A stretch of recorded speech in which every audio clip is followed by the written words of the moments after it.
Hello जय हिंद साथियों, स्वागत है आप सभी का सत्या एक्सीलेंट यूट्यूब चैनल पे। तो फाइनली आज की डेट में भारतीय कृत्रिम अंग निर्माण निगम के अंतर्गत एक नई वैकेंसी का नोटिफिकेशन जारी किया गया, जो कि जबलपुर की तरफ से ये नोटिफिकेशन जारी किया गया। और इसमें आईटी के छात्रों के लिए सुनहरा मौका है। और यदि ट्रेड की बात करें तो आप यहां पर देख सकते हैं उत्पादन केंद्र जबलपुर पर विभिन्न ट्रेड जैसे कि fitter, COPA, turner, machinist, painter general, welder, gas and electric में आईटी उत्तीर्ण एवं मैकेनिक व सिविल इंजीनियरिंग में ग्रेजुएट डिप्लोमा उत्तीर्ण अभ्यर्थियों हेतु एक वर्ष के लिए यहाँ पर भारत सरकार की तरफ से अप्रेंटिसशिप की यहाँ पर वैकेंसी निकल के आ रही है, जिसमें आईटी और डिग्री डिप्लोमा के छात्र फॉर्म को अप्लाई कर पाएंगे।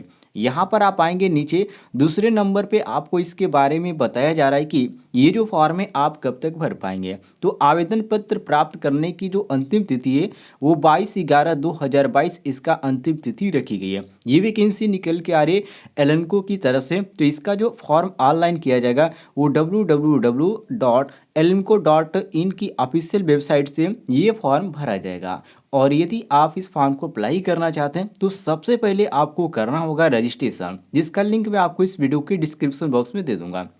जैसे कि आप यहाँ पर ऑफिशियल नोटिफिकेशन देख सकते हैं, ये आपका भारतीय कृत्रिम अंग निर्माण निगम के अंतर्गत नोटिफिकेशन जारी किया गया, जिसमें साथियों यहाँ पर आप आ जाएंगे नीचे तो इसके बारे में कुछ विशेष चीज़ लिखी गई है। जैसे कि आप इस फॉर्म को अप्लाई करना चाहते हैं तो आपकी नागरिकता क्या होनी चाहिए, आपकी उम्र क्या होनी चाहिए और आपका कितना परसेंटेज होना चाहिए। तो सबसे पहले यहाँ पर इन्होंने लिखा है उम्मीदवार को भारत का नागरिक होना जरूरी है, मतलब कि आप भारतीय होने चाहिए। दूसरी बात, उम्मीदवार की दिनांक 1/7/2022 को न्यूनतम आयु 18 वर्ष व अधिकतम 25 वर्ष पूर्ण होनी चाहिए, ध्यान रखिएगा।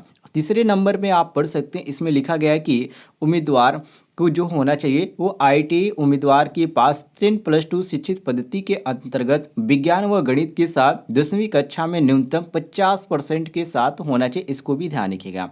और आईटीआई में यदि बात करें तो आईटीआई में कम से कम आपका 30% मार्क होना चाहिए, तभी आप इस फॉर्म को अप्लाई कर सकते हैं। इसके बाद यहाँ पर फोर्थ नंबर पे आएंगे तो इसमें लिखा गया है कि जो उम्मीदवार पूर्व में अप्रेंटिसशिप प्रशिक्षण प्राप्त कर चुके हैं या किसी अन्य संस्थान से इस प्रकार का अप्रेंटिसशिप प्रशिक्षण प्राप्त कर चुके हैं, वो अप्रेंटिसशिप अधिनियम के अंतर्गत भले अप्रेंटिसशिप पंजीकृत हैं, वे आवेदन करने के पात्र नहीं है। कहने का मतलब ये कि आप पहले से किसी भी संस्था में, चाहे वो गवर्नमेंट हो या प्राइवेट हो, अप्रेंटिसशिप यदि आप कर चुके तो आप इस फॉर्म को अप्लाई नहीं कर सकते हैं।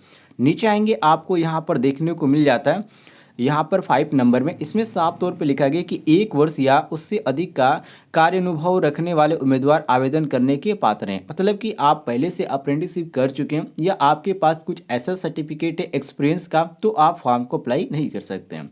6 नंबर में आप पढ़ेंगे तो इसमें लिखा गया है कि उम्मीदवार के पास आयकर विभाग भारत सरकार द्वारा जारी पैन कार्ड होना चाहिए। मतलब कि पैन कार्ड यहाँ पर अनिवार्य कर दिया गया, तो पैन कार्ड आपके पास होना चाहिए। इसके बाद यहाँ पर कोपा छात्रों के लिए कुछ अलग से यहाँ पर जानकारी रखी गई है कि कोपा जो कि national trade certificate computer operator and programming assistant national counselling for vocational training NCVT द्वारा जारी होना चाहिए, इसको ध्यान रखिएगा। और 8 नंबर में आप देखेंगे तो यहाँ पर लिखा गया है कि चयनित अभ्यर्थियों की प्रशिक्षण की अवधि 1 साल है। मतलब इसमें जो आपको ट्रेनिंग दी जाएगी 1 साल की इसमें ट्रेनिंग रखी गई है। इसके बाद यहाँ पर चयन प्रक्रिया के बारे में इन्होंने बताया, तो जो आपका 10वीं का मार्कशीट है उसमें आपका 70% है और आईआईटी के जो अंकों की प्रतिशत है वो यदि 30% है तो यहाँ पर 70 और 30 को मिलाकर एक मेरिट तैयार की जाएगी और इसी पर आपका सिलेक्शन किया जाएगा, इसको आप ध्यान रखिएगा। नीचे आप आएंगे साथियों तो यहाँ पर संस्थान पे जमा करने की जो अंतिम तिथि इन्होंने रखी है वो 22/11/2022 रखी गई है